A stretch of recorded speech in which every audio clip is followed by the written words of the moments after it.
श्री स्वामी समर्थ. नमस्कार स्वामी भक्तांनो. कधी कधी खूप प्रयत्न करूनही काही जमत नाही. घरात सतत तणाव राहतो, मन अस्वस्थ वाटतं. स्वामी समर्थाचे नाम आणि श्रद्धेने केलेले छोटे उपाय जीवनात सकारात्मक बदल घडवू शकतात. अनेक जण उपाय करतात पण एक चूक नकळत करतात. उपाय करताना मनात शंका ठेवतात आणि जिथे शंका असते तिथे विश्वास कमी पडतो. स्वामी समर्थ नेहमी सांगतात, भिवू नकोस, मी तुझ्या पाठीशी आहे.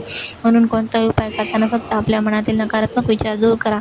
आजचा उपाय खूप सोपा आहे. ज्या घरात वारंवार अडचणी येत असतील, कामात यश मिळत नसेल, तर हा उपाय श्रद्धेने करून पाहावा. हा उपाय करण्यासाठी फक्त 2 मिनिटं लागतील, पण तो करताना श्रद्धा मात्र 100% हवी. चला तर मग पाहूया आजचा सोपा आणि प्रभावी उपाय. हा उपाय गुरुवारी सकाळी करा. एक छोटासा गुळाचा तुकडा आणि 1 ग्लास पाणी स्वामीच्या फोटोसमोर ठेवा. त्यानंतर 11 वेळा स्वामी समर्थ जप करा. जप पूर्ण झाल्यावर ते पाणी तुळशीला अर्पण करा आणि गुळ एखाद्या गाईला किंवा गरजू व्यक्तीला दान करा. स्वामीची कृपा तुमच्यावर आणि तुमच्या परिवारावर सदैव राहो. श्री स्वामी समर्थ. जय जय स्वामी समर्थ. स्वामीच्या अशाच उपायासाठी चॅनलला लाईक, शेअर आणि सबस्क्राईब करा.